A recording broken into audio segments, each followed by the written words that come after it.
So ayun guys, update tayo kay Booms, no.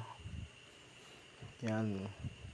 Si Booms ngayon ay nagpaawala ng weekly Grand Cup, no. So yan, sunod-sunod yung mga no, yung nila, yung mga trading session nila nung Grand Cup, no.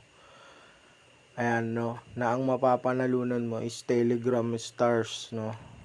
Yan. So siguro may boom coin din kasi yung nakaraan mga boom coin eh. Yun na yung boom coin is pwede mong gamitin, pwede mong swap papunta sa ton, no. Tas pwede mo nang withdrawin, no. So ngayon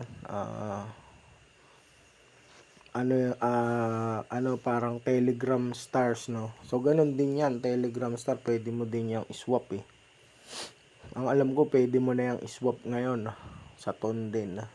So ewan ko lang kung sa in-game, kasi sa in-game pagka meron kang Telegram Star, no, pwede mong gamitin, pwede mo din gamitin para makapasok ka dun sa mga mas matataas na nila, no, na palaro, no, palaro, which is magte-trade ka lang, no.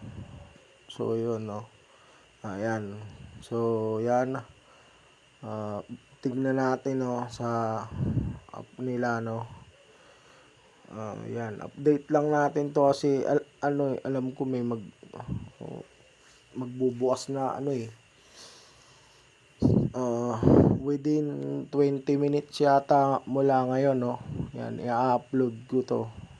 Yan, pag-upload ko nito siguro na yun, start na yun.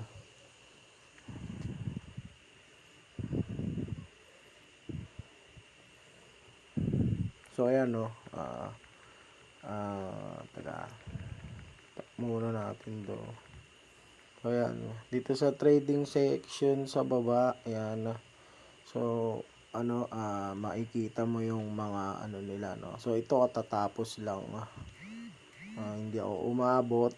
So ito hintay ko. Ayan, 20 minutes, no. Simula ngayon, no. Duration is 1 hour, then entry level is level 3. No, so kung level 3 ka, pwede kang pumasok diyan. Pwede kang pumasok diyan sa tournament na yan, no. So yan, siguraduhin nyo lang na meron kayong coin pang trade, no. Ayan, coin pang trade, no. So yon, yan, ayan. So ayan, sunod-sunod yan, meron yan within 20 minutes, yan 2 hours. So yan, sunod-sunod yung nila, no. Ayan, sunod-sunod yung trading session nila, which is entry fee naman is free, at saka level 3 pataas, no. So yan, madali lang naman magpa level 3 diyan eh. Ayan, so yan, no. Ayan, then yung weekly Grand Cup nila na ayan, 1 million boom yung 1 million boom yung price pool, no. Tapos entry fee is 50 stars, no. So dito yan makikita mo yung star balance mo, yan, star balance. So yan, madali lang naman yan, madali lang yan. Pag trade niyan, pag umpisa ng trade, i-input mo lang kung i-input mo kung ilang coin yung kung ilang coin yung gusto mong i-input, no. So yung nakaraan na naglalaro max yata is 50. Ewan ko ngayon kung ilan, kasi hindi pa ako nakapasok dito sa mga to. Yung huling pasok ko nung nakaraan, hindi ko alam kung kailan nag-start to dahil ngayon ko lang din nakita, no. So yan, tournament. So yan, 17 minutes, no, magi-start na sila. magte-trade ka dyan ng isang oras, no? So, input mo yung coin, no? Kung ilan yung kung ilan yung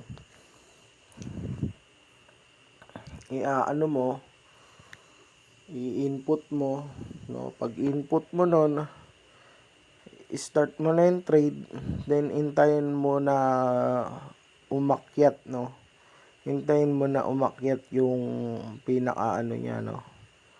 Pag akyat nun, siguraduhin mo lang na mag-withdraw ng 100% pataas para meron ka laging panalo. Kasi kapag nag-withdraw na papaakyat pa lang, no, 100% below pa, hindi ko alam kung may dumadagdag na points doon sa'yo, no, para magkaroon ka ng points doon sa mga entitled doon sa price pool, no. Basta ang alam ko doon, kailangan papaabutin mo siya ng 100 plus 100% plus, no. So yung trade na yun, basta pag akyat no, pag tibok nun paakyat, hindi mo alam kung ilang percent siya tataas, no. Medyo kabado ka, no. Basta siguraduhin mo na nasa 100% pataas ka mag-sell, no. So magbabay ka ulit pagbaba, hintayin mong bumaba ulit 'yon, no. Hintayin mo ulit bumaba yung graph pagbaba nun, tsaka ulit magbabay. Pag-buy mo ulit nun, antayin mo ulit yung tumaas. Pag start mo, pag akyat nun, tumataas yun minsan ng hanggang 1,000% plus, pataas 2,000, 3,000, ganun. So hindi mo masasabi kung kailan talaga siya tataas ng todo. So mag-aabang ka lang, no, mag-aabang ka pag akyat ng graph, no. Pag akyat ng graph, pakiramdaman mo lang, makikita mo naman yun mararamdaman mo naman yun kung pababa na So pabilisan lang yun, no? So wag ka lang magpapaabot na bigla yung bumaba kasi mawawala na yung pusta mo dun. Masusunog na yun, burn na yun pagka umakyat yun, tapos biglang bumaba nang hindi ka nakapag-sell, no. Pag akyat ng graph, 100% minimum, no, para magkaroon ka ng points dun sa price pool. Kasi ang price pool niyan, ang maghahati lang diyan, no, sa 50,000 star na yan is 1,000 lang, 1,000 tao lang, 1,000 tao lang yan. So kung madaming participant, no, may pag-asa pa rin kasi nung nakaraan nasa 1,000 plus ako anong oras na ako nag-umpisa nun, parang naaglaro lang yata ako ng mga nasa 20 minutes, no, nakapag-trade lang ako ng 20 minutes, pumasok pa rin ako sa 1,000 plus. So paano pa ako nakapaglaro ako ng isang oras, no. So papasok ako dun. So ganun lang guys, no. Buy sa baba ng graph, then wait yung umakyat. Pakiramdaman nyo, kung hindi kayo sigurado, basta 100 plus siya, lumampas na siya dun, i-sell nyo na agad. Then antayin nyo na ulit bumaba yung graph bago ulit kayo mag-buy. Kasi hindi din kayo makakapag-buy nun, no? Pag umaangat pa yung graph nung trading, no? Hindi din kayo pwedeng mag-buy pa. One time buy lang lagi pag akyat ng graph. Pagbaba nun, tsaka ulit kayo pwedeng mag-buy, no? Laging pag-akyat nun, sell na yung kasunod na magiging galaw mo, no. So yun, no. Basta lagi yung tandaan, 100% lagi, 100% up bago kayo mag-sell, no. So kung sa tingin nyo, no, kung sa pakiramdam nyo aangat pa, pabayaan nyo. Pakiramdaman nyo kung aangat pa. Kung para sa inyo aangat pa yun, antayin mo bago ang mag-sell din. Pakiramdaman mo. Basta mararamdaman mo naman yun pag matagal ka nang gumagawa nun No, mararamdaman mo yun. Pag tibok nun, kung bababain o aakyat. So, ganun lang guys, no. Ayan, 12 minutes na lang, no. So, ayan, upload ko na to para makita nyo na date, no.